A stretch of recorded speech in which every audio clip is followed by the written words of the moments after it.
when a blind woman guarding a house is taken hostage by intruders seeking to steal her employer's fortune. The film begins by introducing a woman named Sophie, a highly skilled and professional ski athlete. Sophie has competed in many ski Olympics and has won numerous gold medals thanks to her incredible skiing abilities. She is considered one of the most accomplished athletes in her field. One day, Sophie receives another invitation to compete in a ski tournament, and she is very hopeful that she can win the prestigious event. However, her hopes are suddenly crushed when she is diagnosed with retinitis pigmentosa, a condition that causes blindness. Naturally, Sophie feels devastated and resigned to her situation, as her illness means she will likely never be able to ski again. Sophie's close friend Cam also feels deep sympathy for her. He tries to help by suggesting that Sophie become a visually impaired ski athlete, with him serving as her guide, giving her verbal directions so she can continue to compete, essentially becoming her eyes on the slopes. However, Sophie refuses Cam's offer and instead isolates herself in her room. Since losing her sight, Sophie has struggled to carry out daily activities. She now lives only with her mother, Trisha, who continues to support her in everything she does. Weeks pass since Sophie's blindness began. Feeling bored from staying in her room all the time, Sophie decides to look for a side job. After searching for a while, she comes across an advertisement from a woman named Debbie, who is looking for someone to take care of her cat. Sophie quickly contacts Debbie and expresses her interest in helping with the cat care. She also tells Debbie about her blindness, but Debbie doesn't mind and asks Sophie to come at an agreed time. Sophie then prepares the things she will bring to Debbie's house. The American Emily Garner in a keeping great form. Once she finishes packing, she quietly leaves the house, trying not to alert her mother, who's very overprotective and always wants to know where Sophie goes and with whom. However, Trisha notices Sophie leaving and asks where she is going. Sophie explains that she's taking a side job to care for a cat. Without further delay, she departs for Debbie's house, which is located deep in the woods, far from any neighborhood. You think it's charity? Yeah. On her way there, Sophie receives a phone call from her mother, who asks her to check an email she just sent.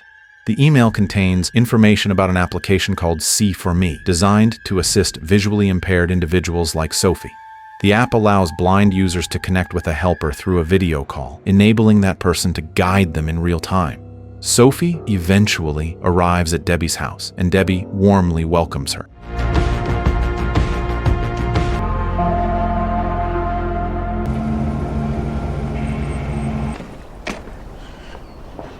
Debbie turns out to be a wealthy woman living alone after divorcing her husband. She plans to go on vacation for several days, and Sophie is assigned to take care of her cat by feeding and giving it water regularly.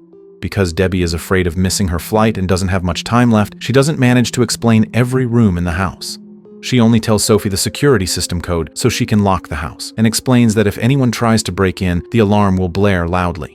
After Debbie leaves for the airport, the first thing Sophie does is put the alarm collar on the cat so she can track its location. Due to her condition, she then calls her friend Cam to help guide her through the house. Through a video call, Cam describes everything around her and reminds her about the stairs. Postmodern chandelier. Okay, you're reaching the end. Hallway. Sophie eventually reaches a room filled with bottles of expensive liquor, and Cam tells her they're premium brands usually bought by rich people, worth around $4,500 each. Sophie plans to steal one and sell it for $3,000. Cam forces her to put it back and warns that if she doesn't, he won't help her anymore. It's revealed that Sophie has often stolen liquor bottles from rich people's houses while pet-sitting, taking advantage of her blindness to get away with it because she desperately needs money. This time, Cam refuses to assist her in doing anything that would harm others. After Cam ends the call, Sophie goes back upstairs and receives a phone call from Debbie, who is simply checking on her. Debbie reassures her that she can call anytime if she needs help. After the call, Sophie tries to get some fresh air outside, but unexpectedly the security system locks her out. Panicking in the freezing cold, Sophie considers calling Debbie again but doesn't want to bother her, so she decides to install the See For Me app as her mother suggested. Apps. Download See For Me. Minutes later, she connects with Kelly, one of the helpers on the app. Kelly becomes Sophie's eyes and guides her step by step through the video call until she manages to get back inside the house. All right, can you angle your phone at 9 o'clock? Hug the wall. Good. Go slow, right, and take your time. Once the issue is resolved, the app asks if she wants to save Kelly's contact, and Sophie immediately saves it so she can reach Kelly again in the future. Night falls, and while Sophie is asleep, she suddenly hears noises outside. Two intruders, Dave and Ernie, have arrived and successfully disabled the security system so the alarm won't go off. It turns out they came to steal $7 million hidden in a safe by Debbie. Sophie, who'd been hearing the strange noises, slowly walks toward the sound. She activates the cat's alarm collar to locate where it is. While searching, she hears the sound of a drill. It's Dave, trying to break open the safe containing $7 million. That's when Sophie realizes the intruders have managed to enter Debbie's house. Not wanting to get caught or hurt, she looks for a hiding spot, but accidentally knocks something over. Hearing the noise, Ernie becomes alert, realizing someone else might be inside besides Debbie. The two intruders have been spying on Debbie for a long time and decided to take their chance while she's away on vacation to steal all her money. However, their plan is disrupted by Sophie's unexpected presence. Ernie tells Dave to keep drilling while he searches the house for Sophie. Hiding quietly, Sophie calls 911 and tells the police that two intruders have broken into Debbie's house. She explains she's there to look after the pet and quickly gives them the address. The dispatcher informs her that officers will arrive in about 30 minutes to an hour since the house is deep in the woods, far from town. Knowing that's too long and she'll likely be found, Sophie realizes she can't rely on the police. She immediately calls Kelly through the See For Me app. During the video call, Sophie explains everything, that she's in danger and that two men have broken into the house. At first, Kelly tells her to call the police, but after hearing that help could take up to an hour, she changes her approach and decides to help Sophie escape.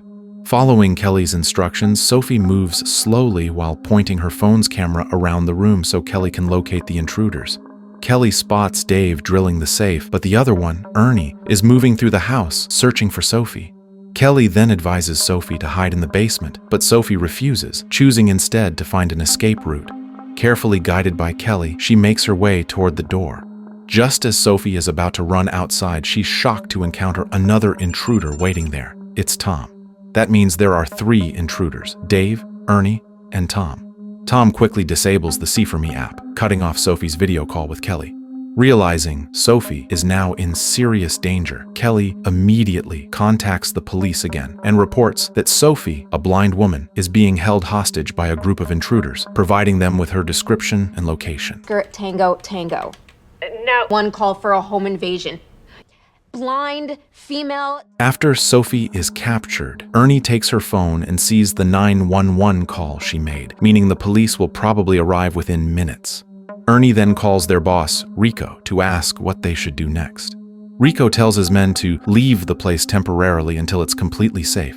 Dave, Ernie, and Tom blame Sophie non-stop because they failed to steal the $7 million inside the safe. Hearing that they were after Debbie's money, Sophie suddenly changes her attitude. Instead of fearing them, she offers to help them with the theft. The three intruders don't believe her at first, but Sophie tells one of them to check her bag, where they find the expensive liquor bottle she stole from Debbie's house, worth $4,500. She planned to sell it at a lower price. Seeing this, the intruders, and even Rico, start believing that Sophie might actually help them. The first thing Sophie must do is call 911 again and retract her report. She plans to tell the police that the noises she heard were actually from the TV. But before calling, she demands her share of the stolen money.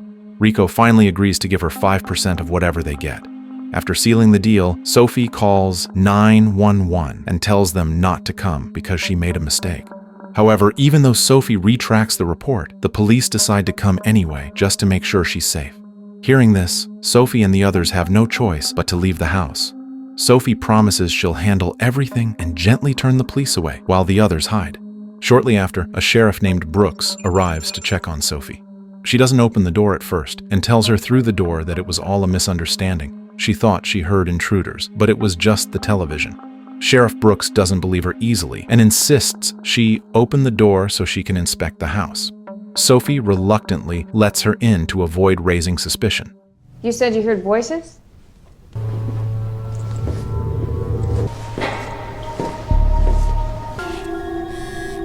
You gonna answer? She checks the rooms and finds no signs of a break-in. But as she is about to leave, a message comes through her radio reporting that a blind blonde woman is being held hostage by intruders. The description perfectly matches Sophie. Realizing this, Sheriff Brooks immediately returns inside and orders the intruders to surrender. Ernie comes out first and pretends to give himself up, but as Brooks is about to take him to the car, the other two intruders appear and attack the sheriff, ultimately killing her.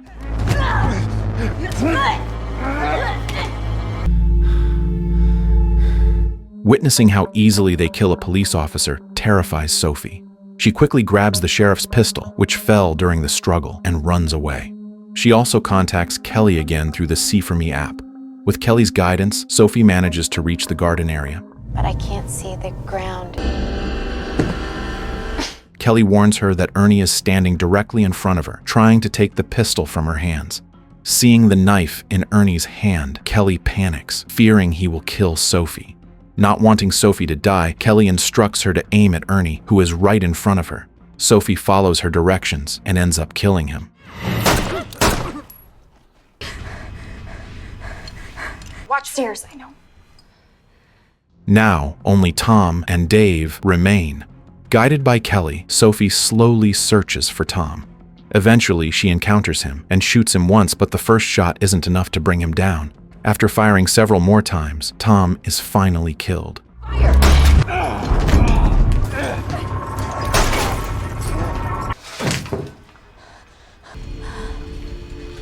Now, only Dave remains alive.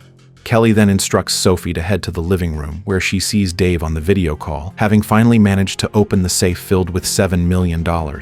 Dave begs Sophie not to shoot and promises to give her all the money, but Kelly firmly tells Sophie to shoot him.